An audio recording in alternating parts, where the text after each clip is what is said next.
welcome to Alcrete, right? This is what you'll be doing when you come out to Alcrete. We'll show you a bit what goes on out on site. Yeah.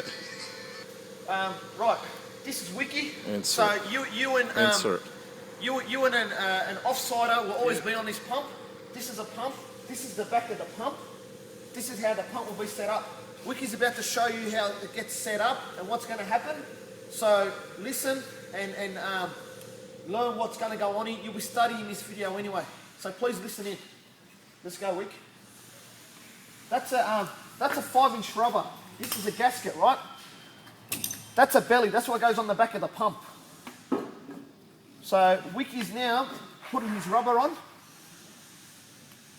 Right? That's his clamp. What size is it? That's a 5-inch clamp. He's doing it on his own, but you'll be out there helping him, right? So that's the back arse of the pump now. So what happens, concrete will spit out of there. You can go that way, or this reducer can go back this way and spit out there. Depends how you set up on the job. Right, now Wicky's going to grab the rest of the stuff and give you a little bit of demo what goes on. Right now, that's a T-piece. The T-piece is you always face it that way. Right, so what happens here, you lubricate the line. You get a bucket of sand. Wicky will show you later on what goes down. A bucket of sand goes in here. It goes through out there and in there. A T-cap goes on top. Wicky's going to show you. Once again, that's a gasket. So from 5, it always goes down. So 5, 4, and etc. That's a 4-inch clamp. So next step, he'll go on again. So that's a 5-inch clamp. That's a 4-inch clamp. That's a T-piece. So this is where the line's going to get lubricated. Without lubrication, the concrete won't go through. Right? Now, it depends. These are bends. This can be 22, a 45, or a 15. It depends what pump you're on. Wicky's going to set it up and he's going to give you a good look what goes on. Once again, his gasket goes on.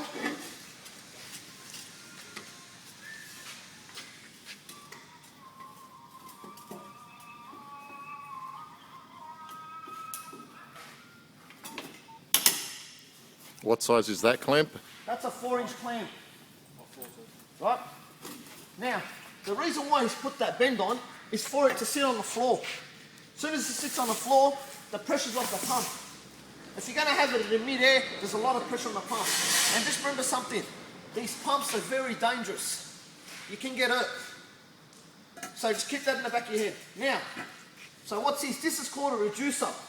So what happens here, the reason why it's called a reducer, it reduces from 4 to 3. The 3 connects onto the rubber. So these rubbers are all 3-inch. Wicky will show you how this goes on. So this is what you'll be doing, helping him out.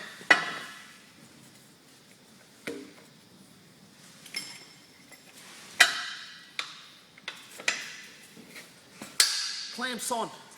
See what I mean by it reduces? It goes from 4-inch to 3-inch.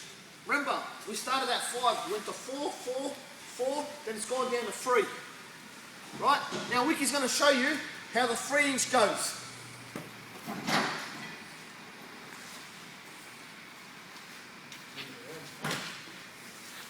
Well, that's his rubber right now.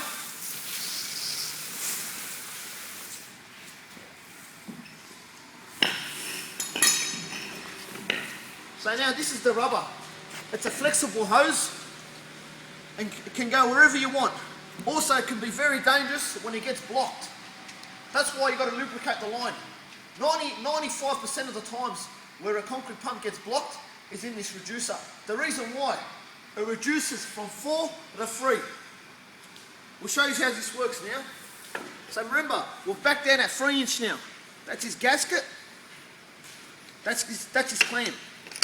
Inside the clamps, see how it's buckled nice? The reason why it's buckled nice is because see how his clamps are very clean? They're clean. His rubber hasn't got no concrete in it. That's why it clamps on nice. Watch when Wicky clamps it on, you'll hear it clamp on. So listen for the noise.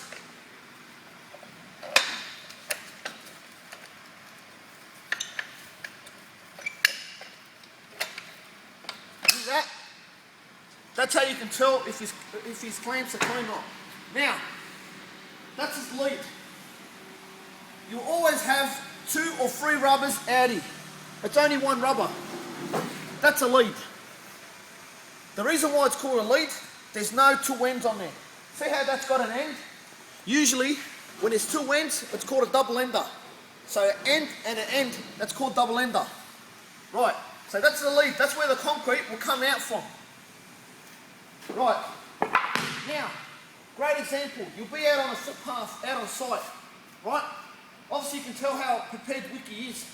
He doesn't want no headaches from the builders, he doesn't want no headaches from the concreters, or he doesn't want no dramas or anything to come back to him.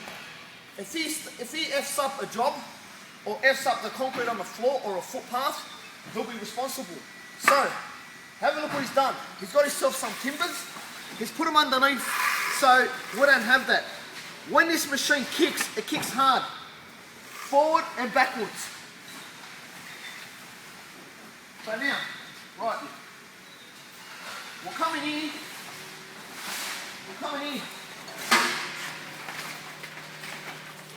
So now, he's got his plastic, right? The reason why he's got his plastic is out. This is what you guys will be doing. Concrete usually falls around this area. If council comes out and sees concrete all over the road, he's going to get booked because he's not doing his job right.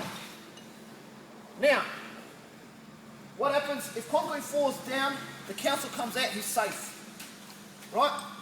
End of the day, he'll grab the concrete, what's on the plastic, he'll grab it and he'll chuck it out, he'll chuck it behind the gate. Not on the footpath, not outside the job, he'll chuck it behind the gate. Now, that's a pin, right? That's the most important thing to put in the back of your pump. The reason why, as I said before, these are high pressured machines. You will get hurt. If this blows out or it's thin, it will hurt you. So always have in the back of your head to keep pins inside these machines. That's the way they go. The reason why, look at that, it can't go nowhere anymore. So it's safe. All the pressure's here. That's where all the pressure is. It's off it. Right now, what we're going to do here now, we're going to get a diesel bottle and some slurry. The slurry is lubrication. Right now, we're going to go into this machine, how it works. Right? Come over here. This is inside of a hopper. You can tell how clean his hopper is. The reason why it's so clean, it's easier on you and easier on your linesman. End of the day, his hopper's so clean, so when he goes to wash out, the concrete's just going to fall out of that door. If you can go down there, we'll open his door up. That's where his concrete will wash out from. You never ever, while the machine's running, lift this up and stick your hands in there. That's like going out in the ocean and getting a shark to bite you. That's what's going to happen to you. It will damage you. Right, now, what we're going to show you right here is we're going to diesel the back of the machine. Diesel as you put in a truck, right? The reason why you diesel, you spray the machine down. As soon as you spray the machine down, the concrete will not stick to diesel. Diesel and concrete don't mix. So Ricky's going to show you now how to diesel the machine.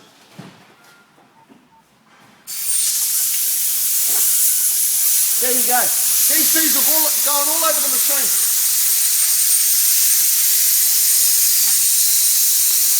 So what happens here right now, if concrete splatters all over that machine, it's not going to stick to it because it doesn't like it.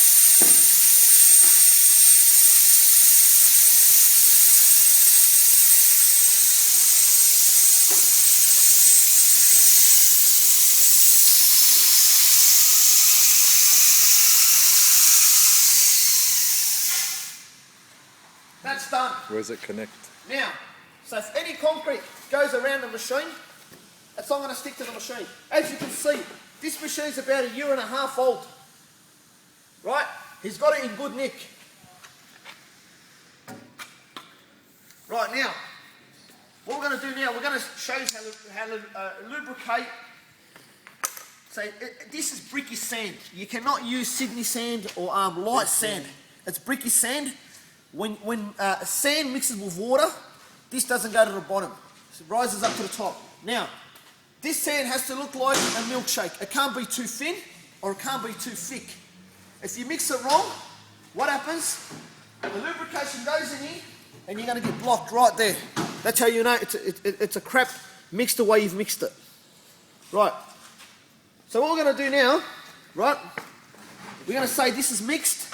What happens ends up coming up here, right? You grab it and it's going to go in that hole. Remember the hole I told you about? So he's going to tip it in there. It's going to go in there.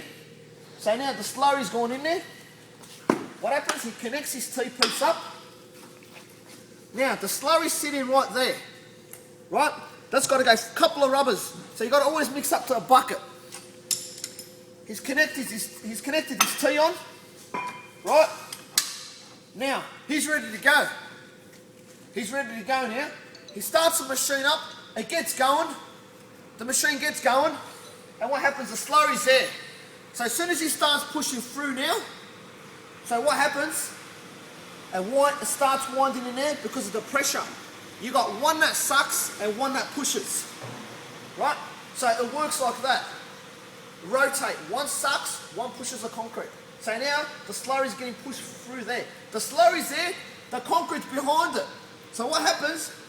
The slurry, what it says to the concrete, chase me if you can. And it just keeps chasing it through the line. And now it's a race. If the slurry gets to the concrete, you're going to get blocked. The reason why you're going to get blocked, because the way you've mixed that up, you mixed it up wrong. Remember, it can't be too watery, or it can't be too thick. But it's nice like a milkshake. What happens? The slurry goes to the concrete, chase me. What happens? Goes through the rubbers, it comes out. As soon as you see the slurry come out of the hose, out of the leading hose, remember? It doesn't come out of the double ender. So what happens? It comes out, it spits out, right? Then you'll see the machine start getting concrete out of there, and that's where the procedure starts. Right. Now what we're going to do, this is probably about it, right? What we're going to do now, we're going to connect two rubbers together, right? We're going to give you an idea how it works, right? How to pull back, where to go, right? I'm going to be out of the picture here. Wiki and his offsider will show us how it goes. Wiki will be out on the front hose, right? And his offsider will show you how it works.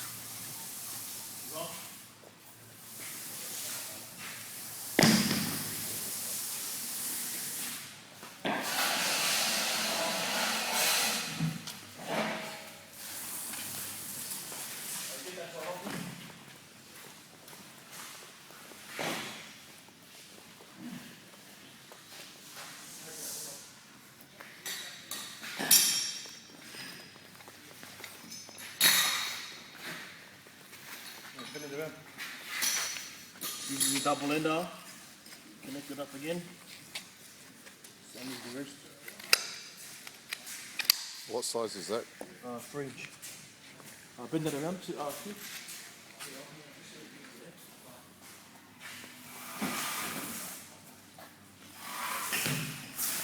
Juice.